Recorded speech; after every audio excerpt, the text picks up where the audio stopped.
The Motive Power Industries, a locomotive manufacturer based in Idaho, which itself is a wholly owned subsidiary of Wabtec, MP32-Q, is a specially designed commuter locomotive built for Sunrail, which is a more recently established commuter line located in Florida, connecting the counties of Volusia and Osceola with Orlando. The MP42 is easily mistaken for the rest of its sisters in the MP Express series of locomotives from MPI, as it shares a lot of the traits of its sister models in the MP Express line of locomotives, including the MP Express's most notable feature, its unique streamlined nose, which gives this locomotive a bullet train-like look. However, if one looks closely, there is one notable trait this locomotive has that its sisters don't, and that is the dual walkways leading back from the cab doors.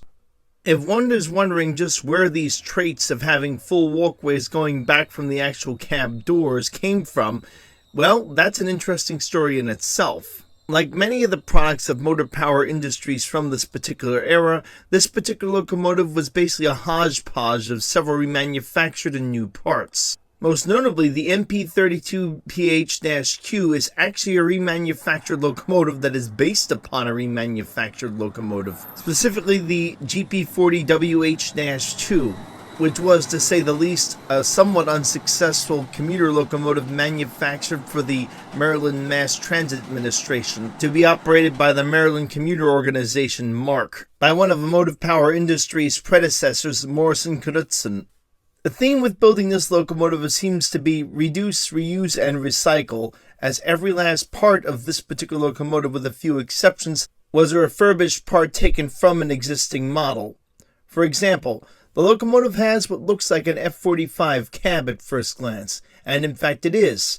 The safety cab was installed to give the crew safety for high-speed operations, as again these locomotives were actually meant, like many of MARC's diesel locomotives, to operate on the northeast corridor at speeds at 100+ miles per hour.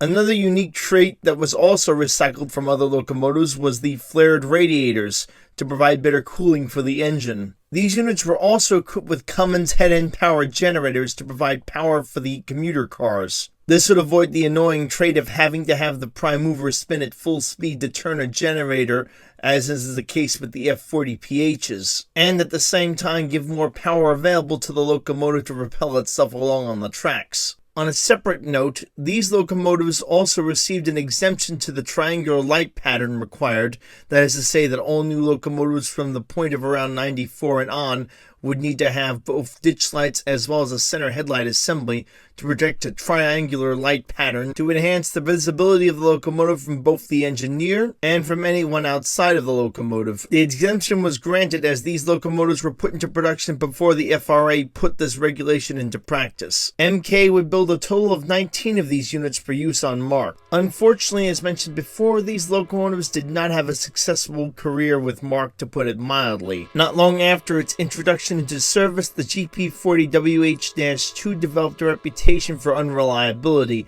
including issues with its HEP power generator. The units lasted until roughly 2009, when MARC began to retire them. 5 of the units were leased to the MBTA commuter railroad in Boston, who were desperate for locomotives with the age of their current equipment and the sudden expansion of their service. One of the units was retained by MARC to use to rescue broken down commuter trains, and one more was sold to CSX Transportation for use on rail geometry trains.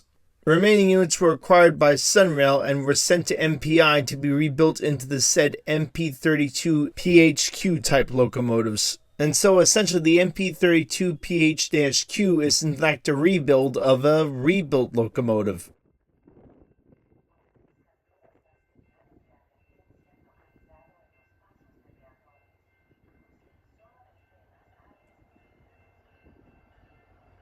With the most notable modification being made to these engines, again being the MPI trademark bullet nose style cab being installed by MPI to replace the F45 safety cabs they are equipped with by Morrison Knudsen. Despite the MP32's implied horsepower rating of 3,200 horsepower, The units are in fact equipped with a 16-cylinder 645 EMD prime mover rated at 3,600 horsepower, giving these units an upgrade of 600 horsepower from their previous incarnations. These prime movers were again remanufactured before being installed back in these units. The electronics of these locomotives have also been given a noticeable upgrade from the WH-2 days to bring them into line with the other MP Express locomotives that the company is producing. A total of 11 MP32s were built for Sunrail by MPI. The order was placed with MPI by Sunrail for these units on September 12, 2011. The first unit, number 100, was delivered in October 1st, 2013. It arrived on that date via CSX at Sunrail's Operations Center located in Sanford, Florida. The final unit, numbered 110, was delivered by CSX to Sunrail on December of 2017. As they are currently the only locomotives in Sunrail's roster, they can be found system-wide on the Sunrail system. They usually operate singularly or one to a train, as Sunrail trains currently are only composed of 2 cars. Both are the quite uniquely shaped and Go Transit made famous Bombardier commuter coaches, which technically feature 3 levels with a single level in the middle, a level on the top, and a level on the bottom.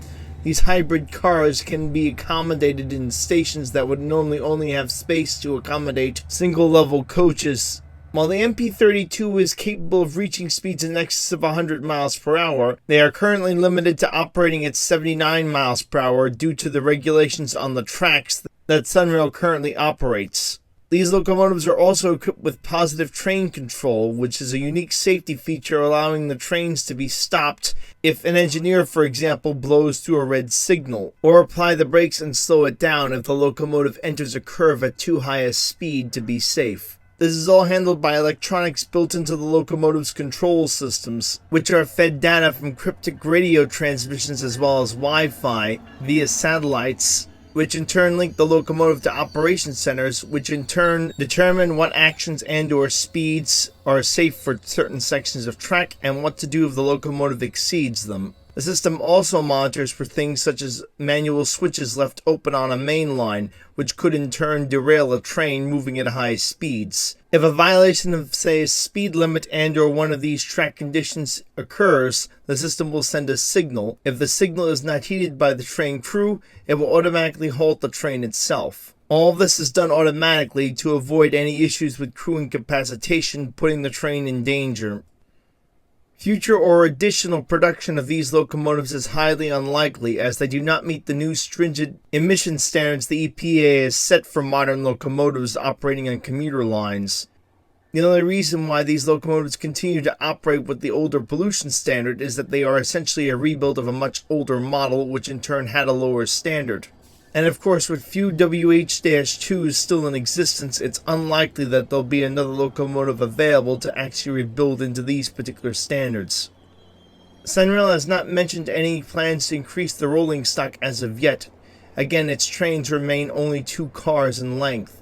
However, there are plenty of expansions on the table to possibly occur, including an interesting one from the high-speed rail system called Brightline, that would in turn link Sunrail as well as Brightline with Universal Studios and possibly even Disney World, which needless to say would drastically boost the ridership of the Sunrail system, which is slowly but surely gaining by itself without the proposed expansions being completed.